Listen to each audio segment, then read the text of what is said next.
베드로전서 4장 1절부터 5절까지 한음성으로 읽겠습니다. 자, 좀 천천히 읽죠. 시작. 그러므로 그리스도께서 우리를 위해 육체 안에서 고난을 당하셨은 듯 그와 같이 너희도 같은 생각으로 운전하라. 육체 안에서 고난을 당하는 이미 죄를 그쳤나니 그런즉 그는 육체 안에서 남은 때를 더 이상 사람의 적용에 따라 살지 아니하고 오직 하나님의 뜻에 따라 살아야 합니다. 우리가 세욕과 정욕과 마음과 혼란과 연애와 가증한 우상 숭배 속에서 걸어 이방인에게 하고자 하는 말을 행하는 것이 우리 삶의 지나간 대로 우리에게 좋다도다. 이 점에서 이들이 너희가 자기들과 함께 다른지 하여 그와 같은 극한 방탕에 이르지 아니함을 이상히 여기며 너희를 비방하나 그들은 사는 자들과 죽은 자들을 심판할 중자가 되신 분에게 되게 오를 하리라. 아멘. 베드로전서 4장 1절부터 5절. 자, 먼저 이제 우리 성도님들에게 참 다시 한번 제가 상기시키고 당부드리고 싶은 말씀은 하나님 이 시대에 우리는 하나님 아버지로부터 참으로 대단한 임무와 은혜를 받았다는 것입니다. 그것은 뭐 복잡하게 말할 것도 없이 그것은 완전히 보존된 킹제임스 성경으로 은혜의 복음을 전할 수 있는 그 기회가 주어진 것입니다. 일은 참으로 대단하고 영광스러운 일입니다. 이 일을 천사가 하지 않습니다. 그래서 우리 각자는 예수 그리스도와 더 가까이 교제하고 그리스도를 더 가까이 사귐으로 하나님의 능력이 무엇인지를 알고 우리에게 주어진 그 은혜와 능력을 이렇게 드러내 보여야 할 것입니다. 그런 생각합니다. 이 시대에 이 땅에서 하나님 아버지께서 당신의 말씀을 존귀히 여기는 성도들에게 분명히 하나님께서는 은혜를 베푸실 겁니다. 저는 그 확신이 있어요. 뭐 사업 번성하고 뭐 부자 되고 그 말은 그건 전 모릅니다. 그러나 이 시대에 당신의 말씀을 존귀히 여기는 그 믿음이 있는 그 성도들에게 분명히 하나님께서는 은혜를 베푸시고 복을 내려주실 거라는 거예요. 그것을 여러분이 기억하시면서 주의 첫날 모여서 마음을 다하고 정말 예배하고 또 하나님의 말씀을 찾고 받으셔야 할 것입니다. 자, 오늘 본문은 그리스도인이 어떻게 살아야 하는지에 대한 구체적인 하나의 가르침이 있는 것입니다. 그러면서 이제 우리가 구원받은 성도들이라도 이렇게 접할 수 있는 죄의 어떤 원인 중에 하나, 죄의 원인과 또 그 속성이 어떤 것인지를 우리에게 가르쳐주고 있습니다.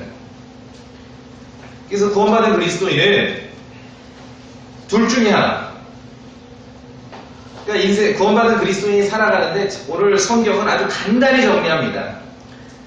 자기 욕심대로 살 것이냐 하나님 뜻대로 살 것이냐 둘 중에 하나입니다.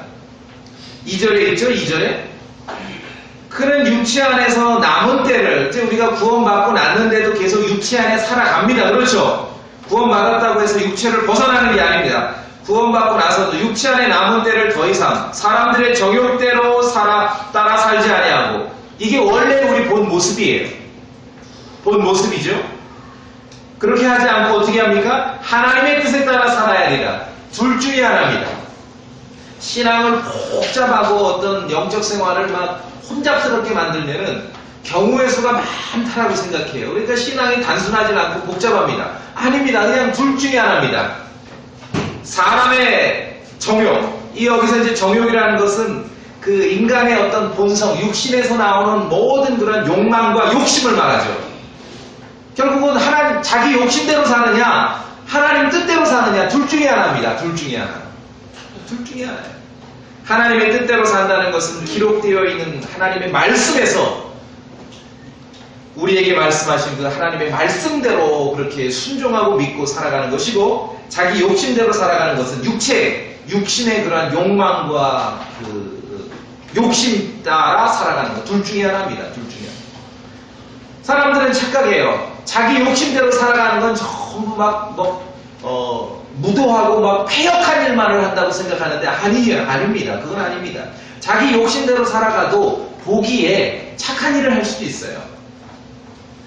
근데 보기에 착한 일을 하느냐 나쁜 일을 하느냐, 그보다 더 중요하고 본질적인 문제는 하나님의 뜻대로 살아가느냐, 기록된 말씀대로 살아가는 순종하느냐, 자기 욕심대로 살아가느냐, 둘 중에 하나라는 것을 우리가 여기서 기억해야 됩니다.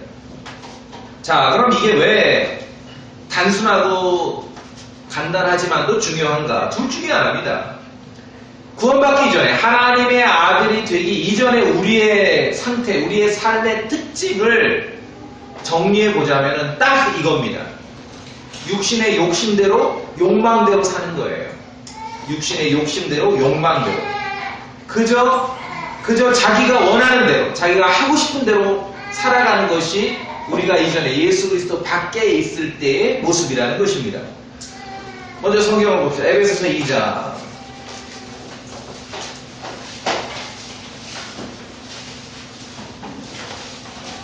에베소서 2장.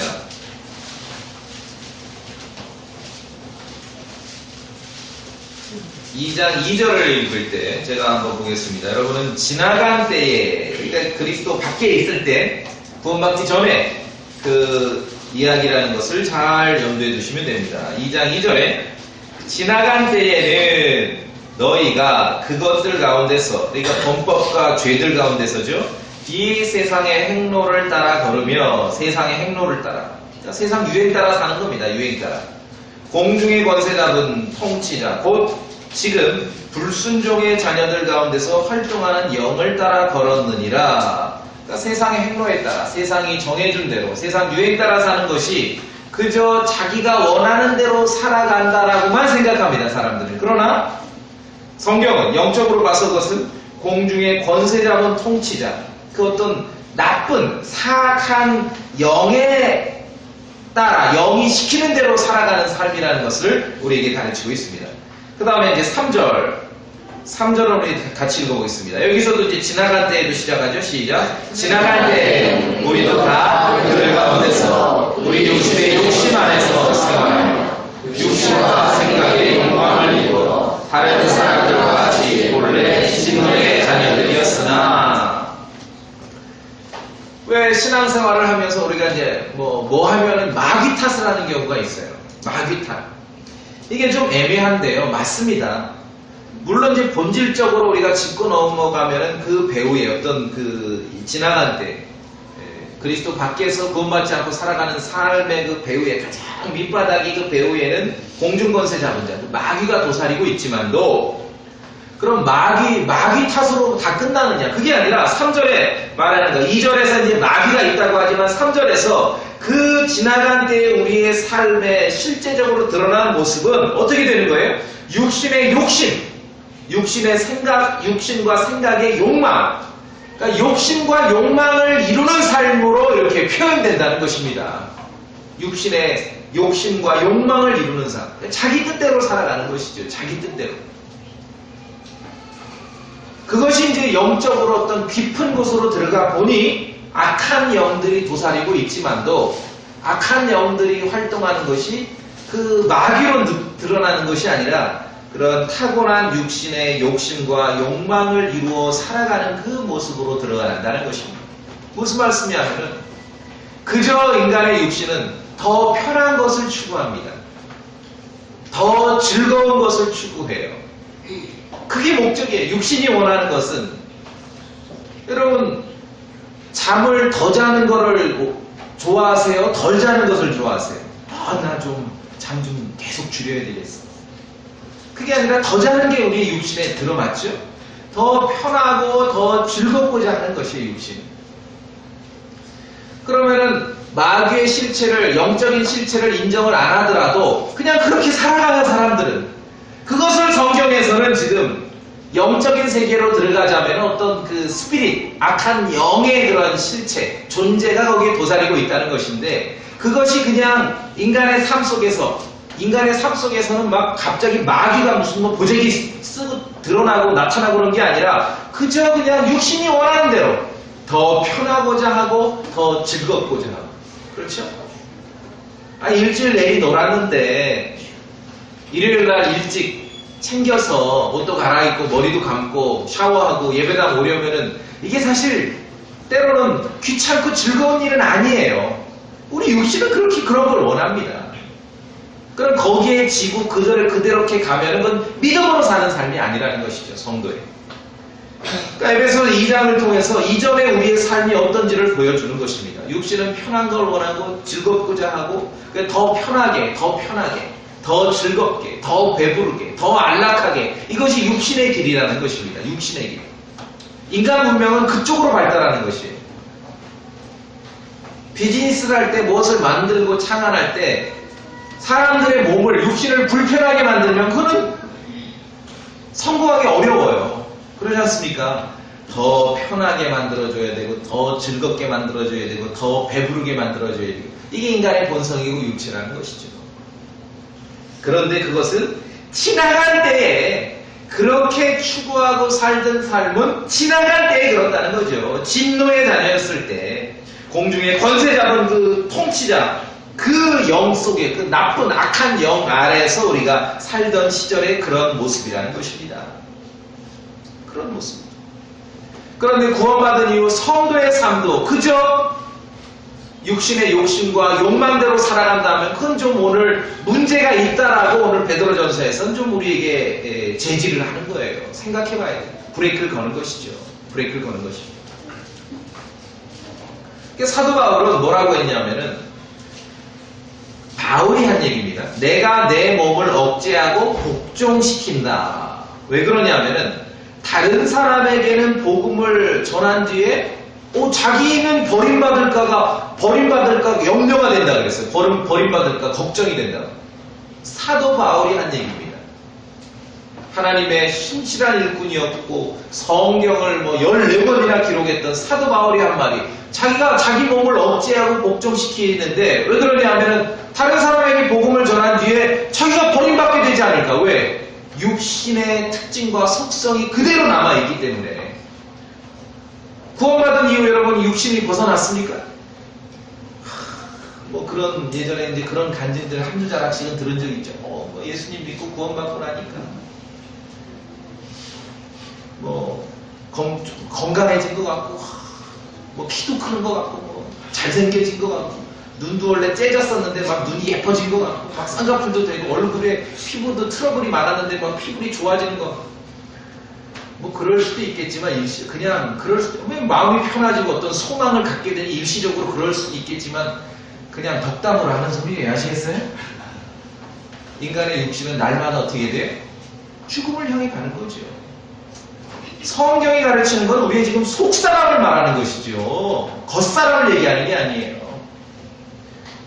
그래서 사도 바울도 심지어 자신의 육신, 구원받았지만 주님 앞에 가기 전에 아니면 이 육신이 무덤 속으로 들어가기 전까지는 이 육신이 어떠함을 알기 때문에 자기 몸을 억제하고 복종시킨다라고 말하고 있는 것입니다. 사도 바울조차.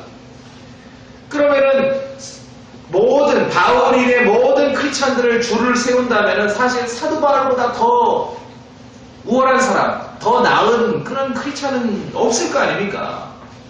없을 거 아닙니까? 어떤 지위나 신분으로 더 하나님 앞에 영적으로 우월한 존재는 없습니다.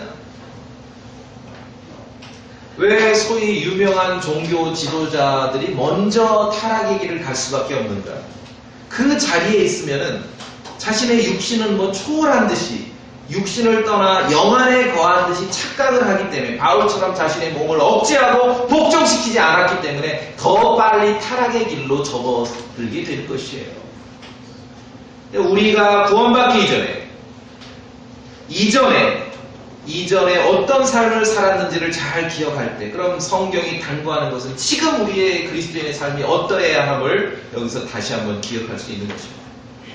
그래서 육체 안에 살기 때문에 구원받고 나서도 육체 안에 살지 않습니까? 좀 이렇게 열심히 사는 것 같은 크리스찬들 어떻게 구원받은 사람이 저럴 수가 있어? 그럴 수 있어요. 왜? 육체 안에 살기 때문에. 육체 안에 살기 때문에 성경은 당부합니다. 영적으로 무장하라. 1절에 말씀하고 있죠. 그와 같이 너희도 같은 생각으로 무장하라. 영적인 무장이죠. 영적인 무장. 무장하라 하니까 총 사고 칼 사고 그러라는 게 아니라 영적인 무장이 필요합니다. 그냥 우리는 지금 영적인 전쟁터에서 싸우고 있는 그리스도의 군사들이기 때문에 성경은 무장하라고 당부합니다. 어둠의 행위를 벗어버리고 빛의 갑옷을 입자. 어둠의 행위를 벗어버리고 빛의 갑옷을 입자. 오직 너희는 주 예수 그리스도로 옷 입고 육신의 정욕을 채우기 위하여 육신에게 기회를 주지 말라. 구원받은 크리스찬들에게도 언제나 이 육신은 우리를 공략하고 점거할 수 있다는 것을 기억하셔야 됩니다. 사도 바울조차도 자신이 몸을 억제하고 복종시킨다. 두렵기 때문에 언제 이 육신의 노예가 돼서 자기마저도 버림받고 타락하게 될 수도 있는 그런 위험성은 있기 때문에 그런 영적인 각성과 또 영적 무장 속에서 살아갔음을 우리가 알 수 있는 것입니다. 그래서 구원받았습니다. 구원받았는데 구원받은 것으로 너무 지나치게 자부하지 마시고 영적인 싸움터에 싸우고 있는 그리스도의 군사임을 기억하셔야 됩니다. 왜 그러냐면은 이 사실을 망각하면은 아까 우리가 에베소서 2장에서 봤듯이 이전 삶으로 돌아가요. 이전 삶. 왜? 이 육신은 왜 있잖아요? 육신은 기억해요. 이전에 어떻게 살았는지. 그리스도 밖에 믿음 없이 그냥 막 살아올 때 얼마나 편리함을 추구하고 얼마나 쾌락을 추구하고 어떻게 더 안락함을 추구하며 살았는지 육신은 그대로 알고 있거든요. 기억하기 때문에 이 말씀을 우리의 신분, 여러분의 그러한 영적인 신분을 기억하지 않으면 언제라도 되돌릴 수 있다는 것입니다. 되돌릴 수 있어요. 그러니까 진짜로 구원받았다고 하는 현대 크리스찬들의 문제가 여기에 있는 것이에요. 뭐 하면 마귀 탓만 하는데 육신은 살아있기 때문에 육신은 그대로 유지되고 있기 때문에 말하자면 마귀는 쫓아낼 수 있을지언정 육신에는 질 수가 있다는 것이죠. 그렇죠? 육신은 그대로 기억하고 있는 것입니다. 이전의 삶들을 만약에 육신 안에 있지 않으면은 구원받고 나서 바로 육체를 떠나면은 이런 신앙생활이 필요 없습니다. 영적 무장도 필요 없어요. 근데 신앙의 어떤 믿음 생활의 신비람은 신비인 게 구원받았어도 그대로 모친에게서 태어났을 때 가졌던 그 육체를 그대로 유지하고 있죠. 이걸 부인해서는 안 된다는 거예요. 그대로 유지되는 것이. 그대로 유지되는 것이. 그래서 우리 육신은 우리를 언제라도 과거의 삶에 얽매이게 만들고 그리스도 밖에 구원받지 않았을 때의 그 삶과 현재 구원받고 나서 그리스도인임을 고백하고 있는 이 삶을 어떻게 보면 한 가지로 연결하면서 망가뜨리는 연결고리와 같은 역할을 하는 것이 우리 육체는. 그래서 무장하라는 겁니다. 뭐 하면 마귀 탓만 하는 사람들이 있어. 뭐 마귀가 그랬다, 마귀가 그렇게 뭐 한가하지 않아요. 그냥 육체를 그냥 놔두고 조금만 건드려도 육체는 과거로 그렇게 회개하려고 하는 것입니다. 자, 그럼 어떻게 무장하는가? 1절에 보니까 다시 보시니까 4장이 베드로전서 4장 1절에 그와 같이 너희도 같은 생각으로 무장하라. 여기서 우리가 이제 힌트를 잡는데 영적인 무장의 어떤 이 기본 시작은요 사실은 여러분의 생각입니다. 마음이죠. 생각이에요. 영적인 무장은 예수 그리스도의 생각을 소유함으로 가능한 것입니다. 그러니까 그리스도에 대한 생각을 잊게 되면은요 이 일이 불가능해요. 그러니까 그리스도인이 영적으로 무장해제를 당하지 않기 위해서는 예수 그리스도를 늘 깊이 생각할 수 있어야 됩니다. 그래서 하나님의 말씀으로 충만하고 성령 충만해야 된다는 것이 여러분이 구원받은 그리스도인이죠? 그럼 한날도 그리스도를 떠나서 생각해서는 안 돼요. 생각 가운데 우리의 마음의 생각 가운데 그리스도께서 떠날 때 우리는 영적 무장해제가 되어버리는 것이에요. 그래서 그리스도를 깊이 생각해야 됩니다. 말하자면 요새 유행하는 말로 이걸 표현하자면 아주 영적으로 강한 멘탈의 소유자가 돼야 돼요. 그러니까 우리의 묵상과 생각의 대상은 예수 그리스도예요. 예수 그리스도께서 그 죄인들의 무도한 행위를 어떻게 참아주셨는지를 기억할 수 있어야 됩니다. 그래서 우리가 성경을 통해 복음서를 통해 마태복음을 통해 마가복음을 통해 누가복음을 통해 요한복음을 통해 그리스도를 생각하게 되는 거죠. 생생한 그 모습을 통해서. 그렇죠? 뭐 올바로 나누라고 십자가 전과 후로 나누라 그러니까 그럼 뭐 마태복음은 우리에게 뭐 별로 필요가 없는 거 아니에요, 목사님? 이제 그렇게 오해하는 분들이 있는데 그게 아니지요. 그 모습을 보면서 우리가 그 복음서에 기록된 그리스도의 모습을 보면서 어떻게 그리스도께서 죄인들의 그 무도한 행위를 참아주셨고 인내해주셨고 용서해주셨고 그래서 예수 그리스도에 대한 그 생각으로 우리 생각을 가득 채우게 되는 것입니다. 그래야 영적인 무장이 가능해요. 다른 것이 아니에요. 배고픈 사람은 하루 종일 빵 생각만 할 거 아니에요. 영적 무장할 수 없어요. 예수 그리스도에 대한 생각으로 우리가 영적인 무장이 가능한 거죠. 자, 그래서 1절에 말씀하고 있잖아요. 그러므로 그리스도께서 우리를 위해 육체 안에서 혼인을 당하셨은즉 그분을 기억하는 겁니다. 한 장 앞으로 가셔서 베드로전서 3장 18절. 그리스도를 생각해야 됩니다. 그리스도를 기억하셔야 됩니다. 그분이 어떻게 행하셨는지. 3장 18절 같이 읽습니다. 시작. 그리스도께서도 죄로 인하여 한 번 고난을 받으사 의로운 자로서 우리한 자를 대신하셨으니 이것은 그분께서 육체 안에서 죽임을 당하셨을 때 성령으로 말미암아 살아나셔서 우리를 하나님께로 데려가려 하십니다. 그리스도를 생각하는 것입니다.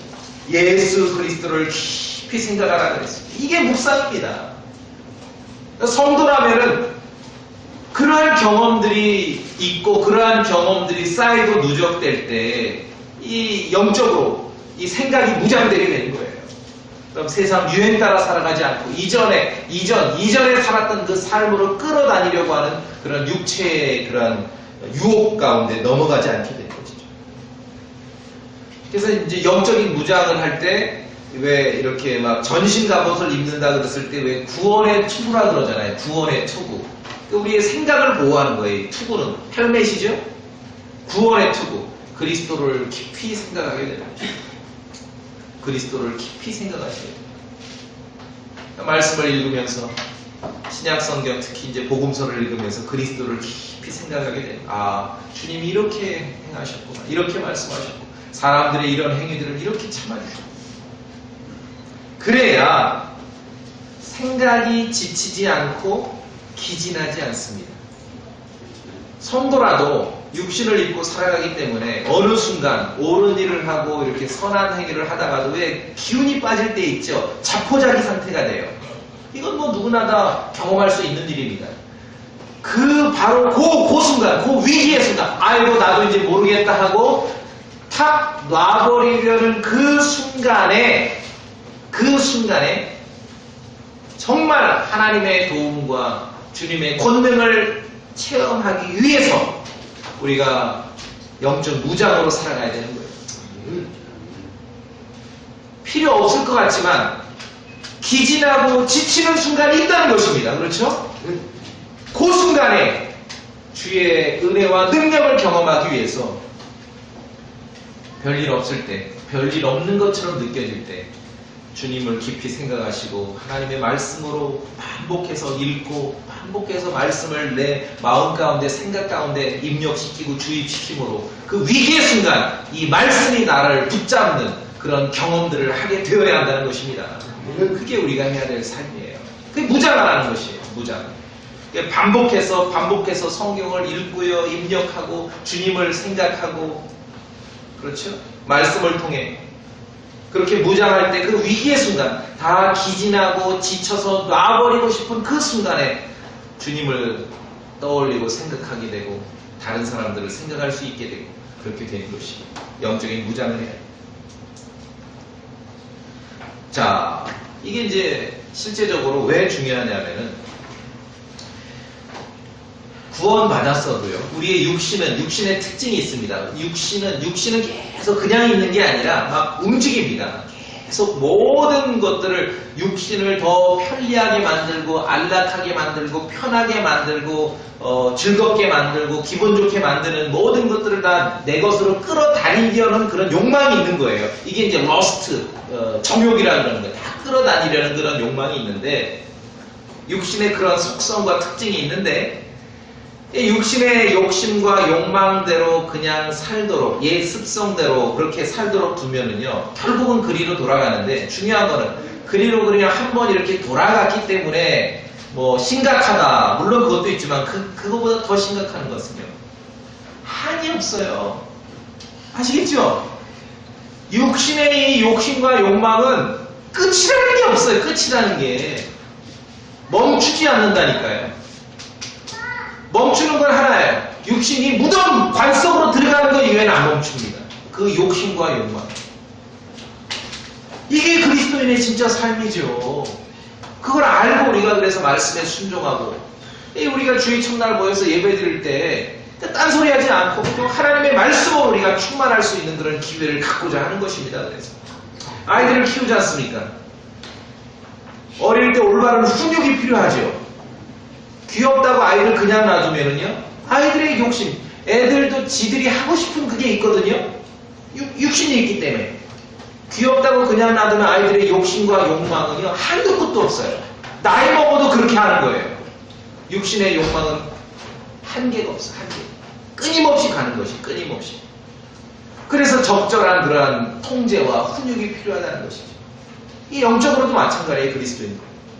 육신의 욕심에는 한도 끝도 없이 계속 나간다는 것을 여러분 기억하셔야 돼요. 무슨 말씀이냐면은 예전에 이제 알던 친구가 있어요.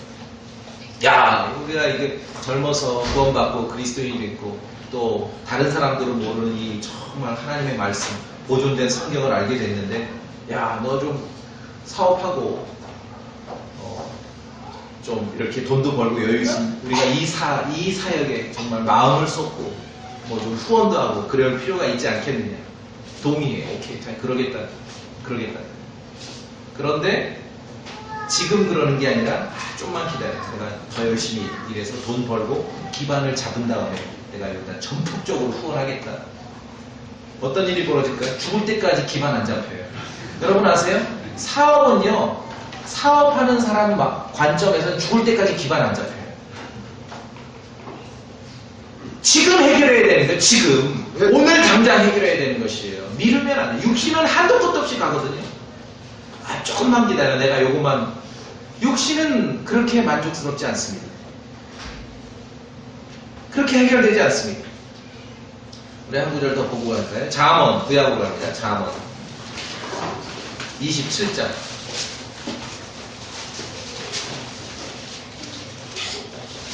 잠언 27장.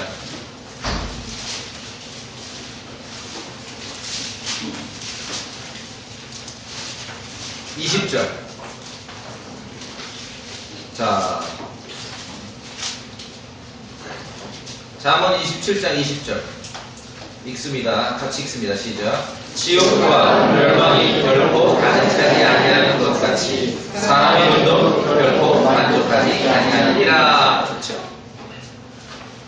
사람의 눈도 어떤 안목의 정욕, 어떤 육신의 대표적인 그런 하나의 모습이죠. 욕심, 욕망. 채워지지 않는다는 것입니다. 채워지지 않는다는 거예요. 이게 육신의 불변의 특징임을 기억하시기 바랍니다. 그래서 둘 중에 하나입니다. 관 속으로 들어가든지 그렇게 해결할 것 같으면 뭐 신앙생활도 없고 믿음생활도 없고 난장판 돼버리는 거 아닙니까? 그렇죠? 구원받은 사람하고 구원받지 않은 사람과 아무 뭐 차이도 없고 구분도 없고 관 속으로 들어가든지 아니면은 그래서 하나님께서 마련해 놓으신 방법은 예수 그리스도의 십자가에 함께 처형해 버리든지 둘 중에 하나인 것이에요. 관 속으로 들어가든지 믿음으로 그리스도의 십자가에 함께 육신을 처형해 버리든지 둘 중에 하나인 것입니다. 둘 중에 하나. 그래서 주님은 구원받은 성도의 육신을 야 이거는 뭐 해결책이 없어. 그러니까 그러려니 하고 살고 원래 그래.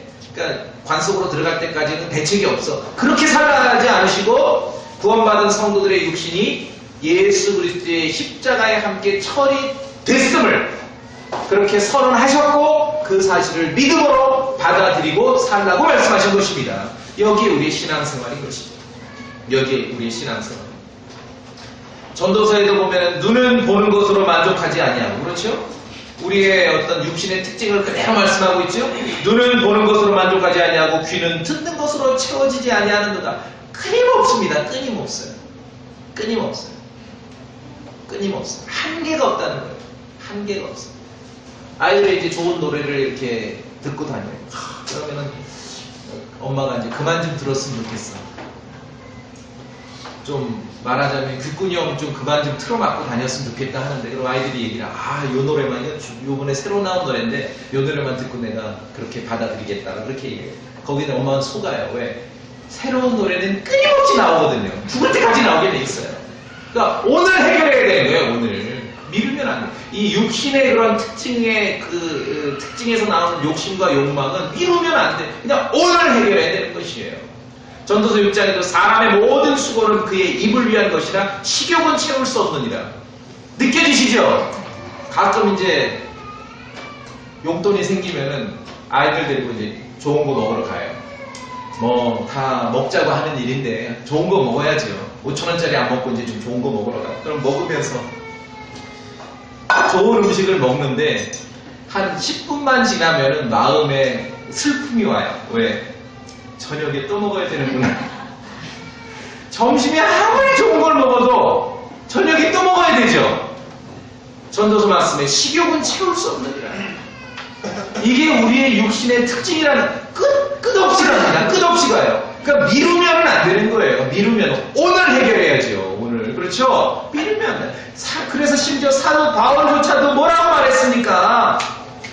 자기 몸을 억제하고 복종시킨다고 했어요. 왜? 자기도 두렵다. 육신에 끌려다니고 육신에 지게 되면은 자기도 버림받게 될까 두렵기 때문에 그렇게 자기 몸을 복종시키고 억제한다고 말씀하고, 미루지 마세요. 주님을 섬기고 어떤 선한 일을 하고 옳은 일을 하고 좋은 일을 하고 정말 주님 앞에 결단을 하고 해야 될 일은 미루면 안 돼요. 미루면 안 돼요. 육신은 미루는 게 편하거든요. 오늘. 그래서 지금 오늘이 구원의 날이라고, 구원의 때라고 성경은 말씀하고 있지 않습니까?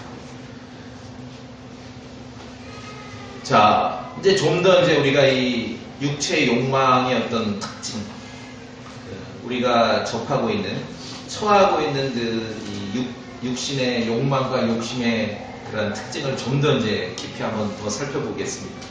하여간 풀어놓으면 멈추지 않는다는 겁니다. 그렇죠? 브레이크 없는, 악셀레이터만 있는 자동차와 같아요. 풀어놓으면 멈추지 않는다는 거. 끊임없이 간다는 거. 그래서 그 풀어놓으면 육신의 욕망과 욕심은 멈추지 않는다는 거. 이것이 이제 깊은 배후의 마귀가 역사에서 살아가고 있는 그런 그리스도 밖에 있는 구원받지 않은 사람들의 모습인데, 우리 역시도 그 위험에는 언제든지 도사리고 있음을, 지금 노출되어 있음을 성경이 경고하고 있는 거죠. 그래서 풀어놓으면 멈추지 않는다는 것을 성경에서 하나의 단어로 우리에게 가르치는데, 여기 이제 다시 베드로전서 4장에 보시면 3절에 우리가 세욕과 정욕과 과음과 환락과 연애와 가증한 우상 숭배 속에 걸어 이방인들이 하고자 하는 바를 행한 것이 우리 삶에 지나간 대로 우리에게 족하도다. 그렇죠? 더 이상 하면은 그는 계속 오버하고 넘치는 거죠.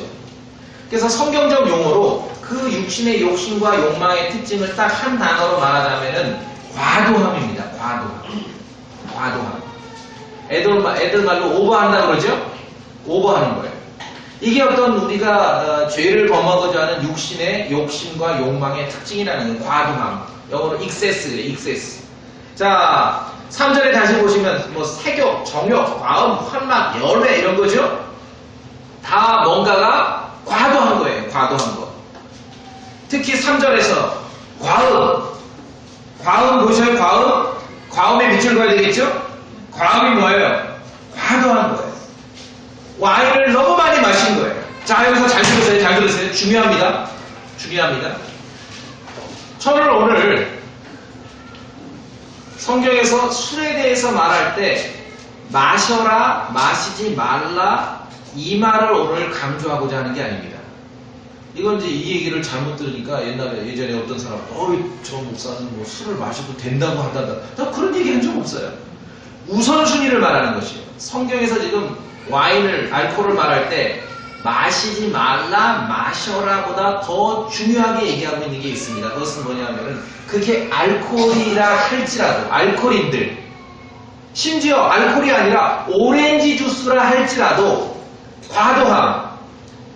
과한 것은 큰 문제가 된다는 거예요. 그게 육신의 욕망과 욕심에 끌려간다는 것입니다. 그래서 이제 술을 예를 들자면은 마셔라 마시지 말라는 또 다른 주제입니다. 아시겠죠? 뭐 마시라고 설교하는 게 아니라 또 다른 주제지만 하나님 말씀의 강조점을 보자면은 와인에 대해서, 술에 대해서 마셔라 마시지 말라보다 더 중요한 것은 과도함에 있으면 안 된다는 것이에요. 그래서 취하는 걸 말하죠. 그것을 경고하는 것입니다.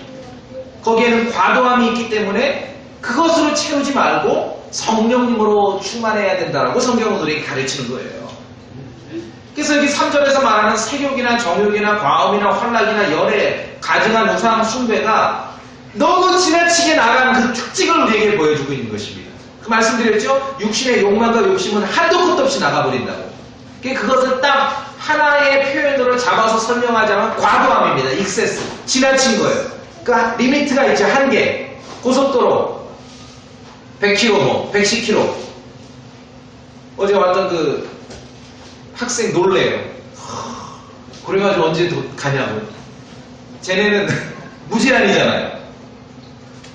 근데 한계가 있는데, 그러니까 하나님께서 우리 육신을 알기 때문에 구원받은 성도들도 육신 속에 살아가야 되기 때문에 그 육신이 요구하는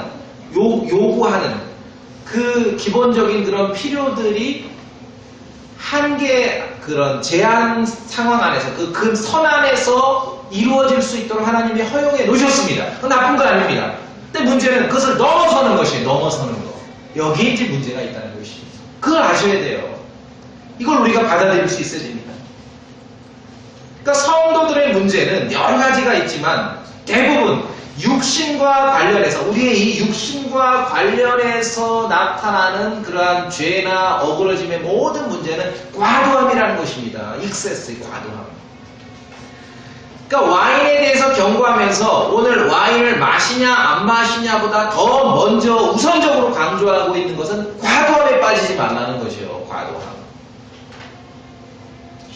어떤 한계를 넘어서면 안 된다는 거예요. 그러니까 하나님은 어떤 분이시냐면요, 이 특징을 아셔야 됩니다. 있어야 할 것이 모자란 것도 하나님은 싫어하셔요. 그렇죠? 있어야 할 게 없는 것도 싫어하시고 너무 넘치는 것도 별로 좋아하시지 않아요. 그 과도함이에요. 그냥 적절하게 적당히 있는 것을 하나님께서는 좋아하세요. 있을 자리에 적당하게 있는 것. 있을 자리에 적당하게 있는 것. 자, 이 부분을 이제 우리가 보고 오늘 마무리합니다. 누가복음 15장을 봅시다.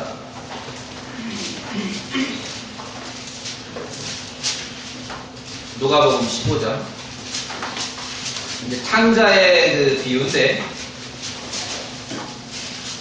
15장 12절을 보니까 작은 아들이 이제 아버지한테 아유 유산 돌아가실 줄 아는데 유산을 먼저 달라고 했어요. 그 다음에 13절 봅시다. 13절 15장 13절 우리 성도님과 함께 읽어봅시다. 13절 시작. 그리 며칠이 아니라 작은 아들이 전부 모아가지고 먼 나라로 가서 거기서 허락방탕하게 살며 자기 재산을 허비하니. 이런 모습이 바로 이 아까 베드로전서 4장 3절에 나오는 극한 방탕 넘어선 거예요. 육신이 있고 죄의 유혹, 얼마든지 그런 유혹이 있으니 좀 깜빡해서 아차 넘어갈 수 있겠죠. 그러나 너무 이 한계를 넘어서 버리면은 이건 참 구제하기 어려워요. 이 작은 아들 탕자의 모습과 같은 이런 모습이죠. 바로 극한 방탕. 그러니까 해도 너무하는 거. 그런 말 쓰죠. 해도 너무하는 거. 하나님 그거 싫어하세요. 원치 않으세요. 육신의 욕망과 욕심을 그냥 풀어놓으면은 그 자체가 문제. 그게 죄예요. 죄라는 게 그 한계를 넘어선 겁니다. 과도함입니다. 과도함.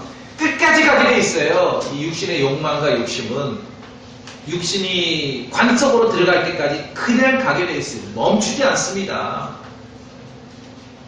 그래서 법과 한도 내에 머물러야 좋은 것이죠. 가장 그 특징이 이제 먹고 마시는 거기 때문에 알코올, 술에 대해서, 와인에 대해서 예를 많이 들면서 1차적으로 마시라 마시지 말라보다 먼저 경고하는 것은 그 한계를 넘어서면 안 된다는 것을 먼저 경고하고 있다는 거죠. 토하도록 마시고 음식을 위 분량의 120%까지 먹는 거는 사람밖에 없대죠. 짐승은 딱 차오면 안 먹어. 강아지 키워보셨어요? 밖으로 굴리고 다니잖아요. 안 먹어요. 근데 요상한 일이 벌어졌대요. 사람하고 같이 사는 강아지들이 과식을 한대잖아요. 사람 닮아가지고. 원래 짐승은 과식을 안 하거든요. 왜 동물의 왕국 보면은 백수의 왕, 사자 그러는데 동물의 왕국에 보면은 늘 그냥 이렇게 그늘 밑에서 낮잠 자는 모습만 나오잖아요. 배부르니까 안 먹는 거예요. 토하도록 마시고 120%까지 먹는 것은 사람밖에 없대잖아요. 그러면은 여기서 본질은 뭐냐? 육신의 욕망과 욕심은 그렇게 멈추지 않기 때문에 이 과도함 자체가 하나님께서 싫어하시는 거라는 거예요. 그것이 무엇인지는 둘째 문제예요. 무엇인지는. 그것이 와인, 알코올이기 때문에만 문제가 아니라 심지어 좀 야박하게 얘기해서 오렌지 주스일지라도 문제가 된다는 것입니다. 이해하시겠습니까? 이게 문제예요.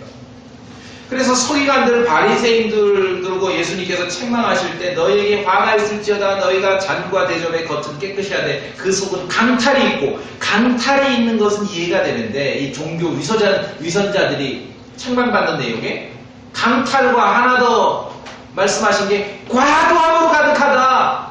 그러니까 당시에 서기관들, 바리새인들, 종교 지도자들은, 종교 위선자들은요, 뭐를 하면은 그냥 좀 적절히 적당히 하는 게 하나도 없어. 뭐든지 그냥 과도해. 너무 오버해버리는 거예요. 오버해버리는. 자, 누가복음 21장, 누가복음 봤으니까 21장.